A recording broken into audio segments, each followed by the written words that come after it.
26번째 위스키 딘스톤 12년.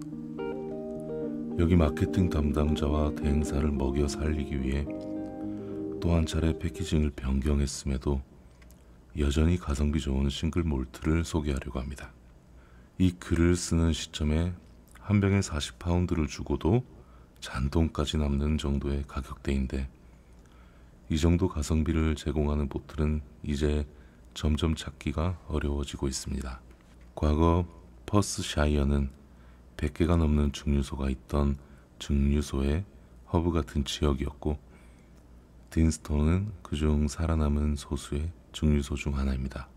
왜 이곳이 더 잘 알려지지 않았는지 의아해 하실 수 있는데, 이 증류소는 1960년 중반 당시 상당한 자본금이 투자된 메이저 블렌딩 위스키에 사용될 스피릿을 생산하기 위해 설립되었습니다.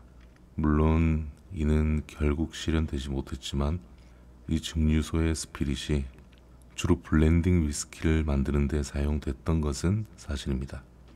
소유주인 번 스튜어트는 블랙보틀과 스코티시 리더의 주 원료로 사용하고 있지만, 이 싱글 몰트 자체는 제대로 홍보한 적이 없습니다. 이 업장은 남아프리카의 디스텔 그룹이 소유하고 있습니다. 하지만 그 회사는 최근 하이네켄에 인수되었기 때문에 번 스튜어트와 딘스톤, 그리고 이들이 마찬가지로 소유하고 있는 부나벤과 토버머리, 운명과 소유권도 아직 불분명한 상태입니다. 이 증류소는 잘 알려지지는 않았지만 꽤 특이한 이력을 가지고 있는데, 원래는 1785년도에 리처드 아크라이트에 의해 거센 물살의 티스 강을 원동력으로 삼아 가동되던 면화 공장으로 지어졌습니다. 오늘날 등재되어 있기도 한 아크라이트의 저장고는 위스키 숙성에 최적화된 이상적인 조건을 제공하며 여전히 수력 터빈에서 나오는 전기를 사용하고 있습니다. 1966년도에 마침내 완벽하게 증류소로 탈바꿈하게 되었고, 딘스톤의 두 쌍의 대형 구형 파스틸은 높은 수준의 한류를 촉진하여 가볍고 과실량이 나는 증류주를 만들어냅니다. 46.3도의 알코올 도수로 저온 여과 및 색을 첨가하지 않고 새 오크통에서 몇 주 동안 숙성 후 병입합니다. 꽤 가볍고 섬세하고 산뜻한 타입이지만 하이볼 칵테일에 아주 잘 어울리는 맛입니다. 항상 진한 피트향에 절인 거친 녀석이나 강한 존재감의 쉐리만 마시고 사는 것은 원치 않으실 겁니다. 조금 더 오래된 후숙 기간을 거친 녀석들 및 리미티드 상품이나 증류소 독점 상품들도 모두 흥미로운 편입니다. 이 잘 알려지지 않은 브랜드를 괜찮은 가격에 경험할 좋은 기회가 될 것입니다. 27번째 위스키 더 데브론 12년. 여기 지나치게 겸손하고 자신을 낮추길 좋아하는 싱글 몰트가 정체성의 혼란을 겪고 있는 것 같습니다. 듀어스 맥더프 증류소에서 과거에 맥더프로 출시되다가 글렌 데브론으로 불렸었고, 최근 들어서는 근처 강의 이름을 본떠 더 데브론으로 불리고 있는 녀석이 그 주인공입니다. 이 스피릿은 블렌딩에 사용되기 위해 탄생했다 해도 과언이 아닙니다. 주로 프랑스와 벨기에에서 인기가 있는 윌리엄 로슨의 키몰트로 원액이 사용되고 있으며, 듀어스의 다양한 익스프레션들에도 블렌딩 되는 걸로 추정됩니다. 이 증류소는 또한 위스키 역사에도 작은 족적을 남긴 것으로 추정되는데, 이 증류소가 건축가 윌리엄 델메 에반스에 의해 지어졌다는 추측이 있기 때문입니다. 하지만 원 소유주와의 이유를 알 수 없는 모종의 갈등으로 인해 에반스는 증류소가 완공되기 전에 프로젝트에서 손을 떼게 되었고, 결국 이 증류소의 건립에 그의 영향력이 얼마만큼 미쳤는가는 영영 미지수로 남았습니다.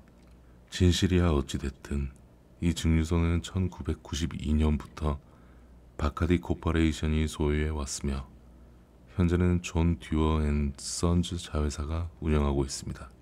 더 데브론은 적어도 영국에서는 글렌데브론으로 알려지던 제품이 재출시된 것인데 10년의 숙성 과정을 거쳐 판매되고 있습니다. 새로운 패키징은 절제미가 돋보이는 편인데 무엇보다 숙성 기간을 2년 추가한 것이 풍미를 상당히 만족스럽게 발전시킨 계기가 된 것 같습니다. 이 위스키는 엄청나게 복합적인 풍미를 가졌거나 자기 주장이 강한 타입은 아닙니다. 매일 복잡스럽고 개성 강한 위스키를 마시고 싶은 사람 또한 없을 겁니다.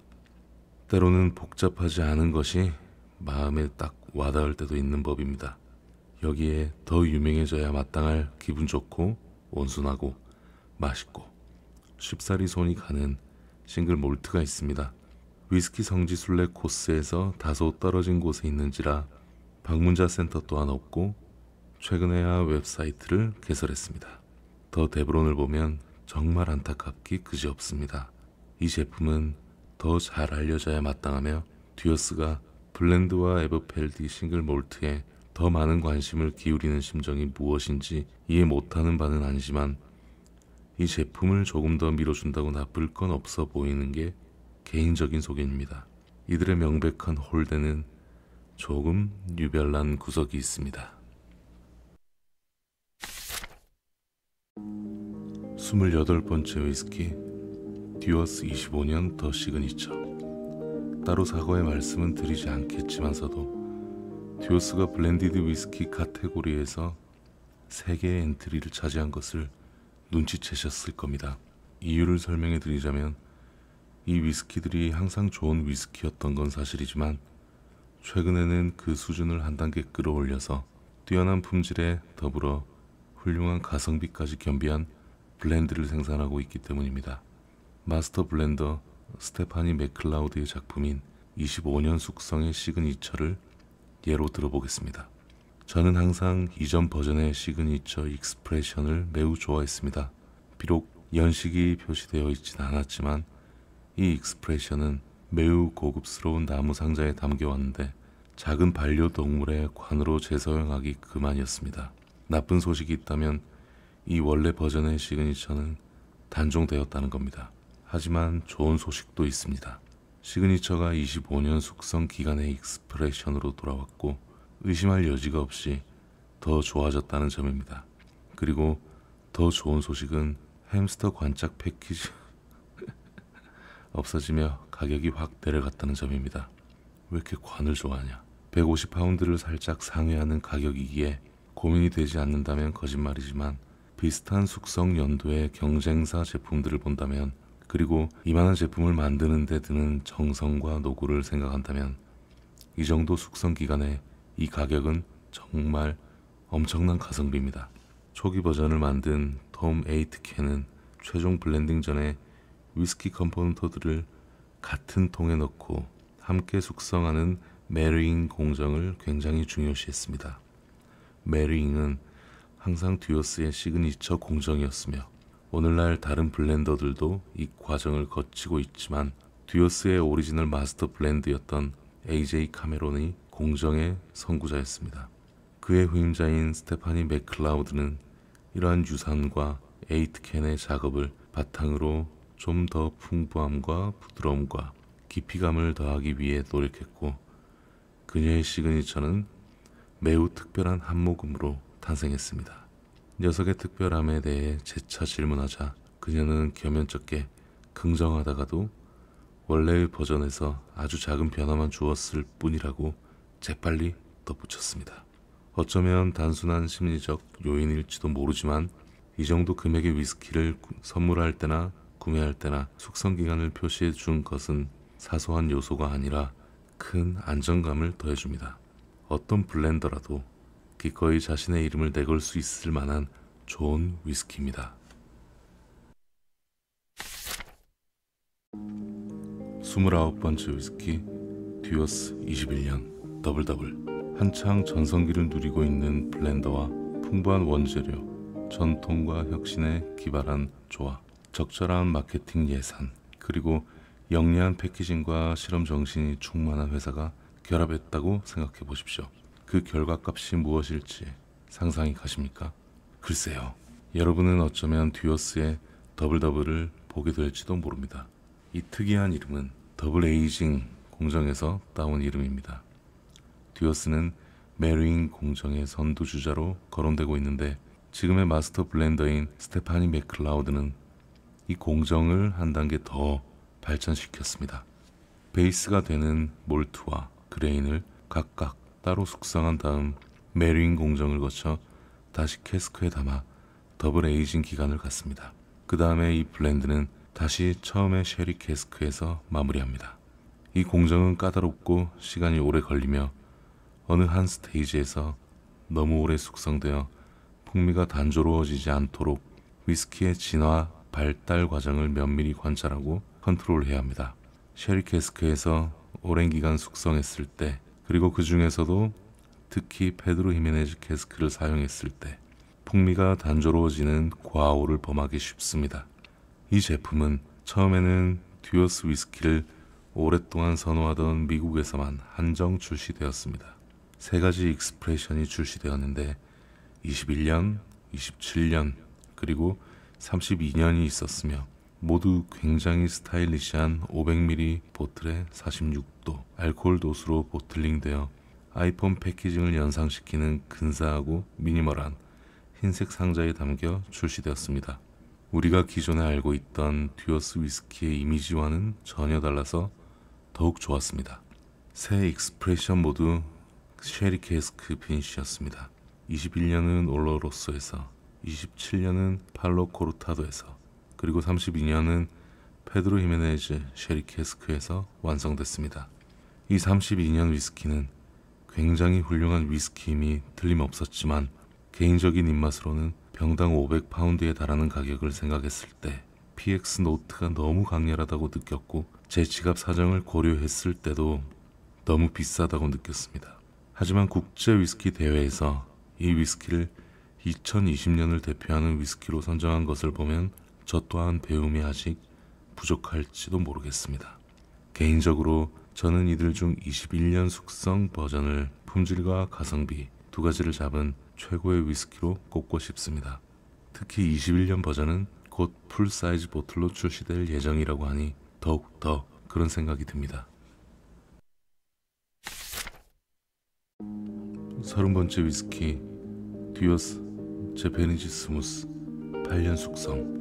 여기까지 오셨으면 이미 눈치채셨겠지만 블렌디드 위스키를 홀대하는 것은 매우 경솔한 행동일 수 있습니다. 여기 그 예시가 하나 더 있습니다. 듀어스 제페니즈 스무스는 최근에 출시된 위스키 제품군 중 하나로 역시나 이 브랜드의 전작들을 만들어냈던 현재 마스터 블렌더 직책을 맡고 있는 스테파니 맥클라우드가 탄생시켰습니다.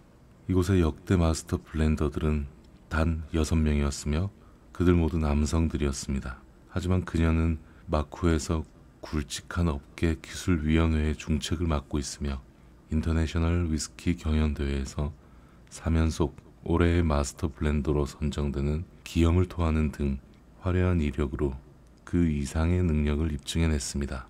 그녀는 새로운 위스키의 시대를 이끄는 창의적이고 재능 있는 여성 블렌더들을 이끄는 선봉장 중 하나로 주목받고 있습니다. 이 제품군은 위스키 풍미의 피니싱이 미치는 영향을 표현하는 것을 목표로 만들어졌습니다. 대부분의 레인지는 듀어스의 정식 제품으로 출시되지만 아마도 캐스크 품귀 현상으로 인해 단 하나 한정판으로 출시되는 익스프레션도 있습니다. 아마 운이 좋다면 이 익스프레션은 때때로 조금씩 더 출시될 수도 있습니다. 지금으로선 관심이 있으시다면 세 가지 듀어스 스무스 버전 중에서 선택하실 수 있습니다. 캐리비안, 일리걸, 그리고 칼바도스. 더 상세히 설명해 드리기 전에 이 말 한마디만 하겠습니다. 이 정도 품질의 8년 숙성 블렌디드 위스키가 30파운드 미만의 가격이라는 것 자체가 매우 파격적이기 때문에 혹여 취향이 아니더라도 사서 손에 볼 것 없는 장사입니다. 하지만 그보다도 동일한 코어 블렌드 위스키를 피니싱에 따라 서로 비교해 볼 수 있는 기회라는 점에서 더욱 흥미진진합니다. 위스키 마니아라면 꿈에서나 그리던 상황일 것이고 하드코어한 마니아가 아니더라도 이 귀염둥이들은 어떤 녀석을 선택하더라도 실망하게 하지 않을 것이니 망설일 필요가 없습니다. 약간 특색 있는 녀석을 시도해 보시고 싶다면 재패니즈 스무스를 강력히 추천드립니다. 네, 첫인상은 물론 부드럽다는 것이지만 뒤로 갈수록 더 다채로운 풍미가 전개됩니다. 일본산 미즈나라 캐스크는 특유의 시나몬, 샌달우드, 플로럴 노트가 뭉근하게 중첩되어 복합적이고 훌륭한 블렌딩을 선보입니다.